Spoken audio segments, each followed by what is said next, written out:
আসসালামু আলাইকুম। কেমন আছেন আপনারা? আলহামদুলিল্লাহ আমি ভালো আছি। তো আজকে আপনাদের সাথে একটা কথা বলি। সেটা হচ্ছে কখনো যদি রাস্তায় দেখেন অনেক আন্টিরা শাক বিক্রি করে বা অনেক মুরব্বি লোক।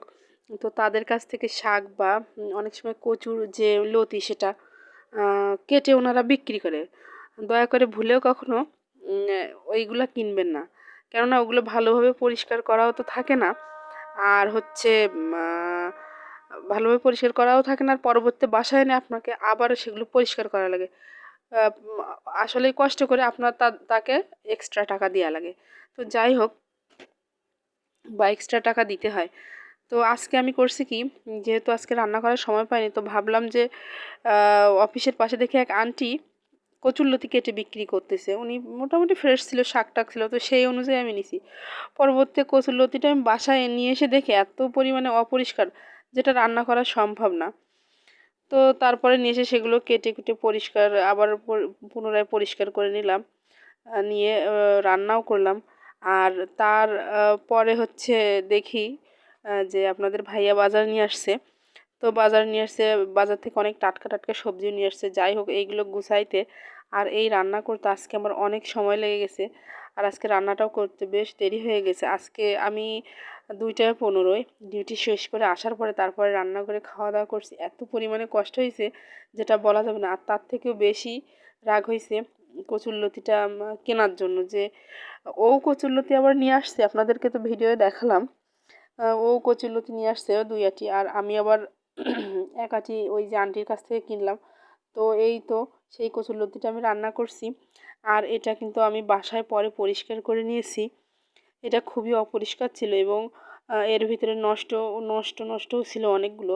যাই হোক, কখনো ভুলেও কেউ এগুলো কিনবেন না।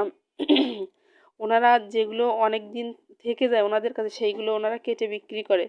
তো আর টাটকাগুলো এমনি আটি বাঁধা থাকে। তো যাই হোক, আমি বুঝিনি, না বুঝে আজকে কিনছি, কিনে যে ভুল করছি।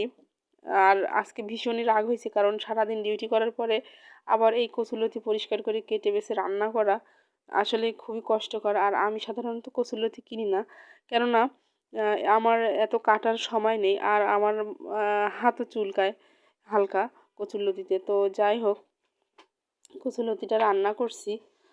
তো অনেক মজা হয়েছে কচুরলতিটা, কিন্তু হালকা একটু মুখ ধরছে, কিন্তু খুবই টেস্ট হয়েছে। আর আমার এত ক্ষুধা লাগছে, আমি সবার আগে খেতে বসে গেছি। তো আজকে খাইলাম এই কচুরলতি। শুধু কচুরলতি চিংড়ি মাছ দিয়ে রান্না করছি, আর রাত্রে অন্য কিছু রান্না করব। এটাই হচ্ছে ঠিক করে রাখছি। আর রাত্রে হয়তো বা খিচুড়ি টিচুড়ি কিছু রান্না করে নেবো। তার কারণ এগুলো খাওয়ার পরে, মানে ভাতটা খাওয়ার পরে আমার যে বাজারগুলো আছে সেগুলো আবার আমাকে আমার গোছাইতে হবে। যার কারণে আমি আর কি খুব তাড়াহুড়ো করছি, আর গোসলও করা হয় নাই। তো গোসল করব, তারপরে জিনিসগুলো সব গুছাই ফ্রিজে রাখবো, তারপরে তারপরে বাকি সব কিছু করব। এই তো আমার আজকের ভিডিও এই পর্যন্ত। আমার ভিডিওটি যদি আপনাদের ভালো লেগে থাকে তাহলে অবশ্যই আমার চ্যানেলটিকে সাবস্ক্রাইব করবেন, আর লাইক কমেন্ট শেয়ার করবেন। তো সবাই ভালো থাকবেন। আল্লাহ হাফেজ। আসসালামু আলাইকুম।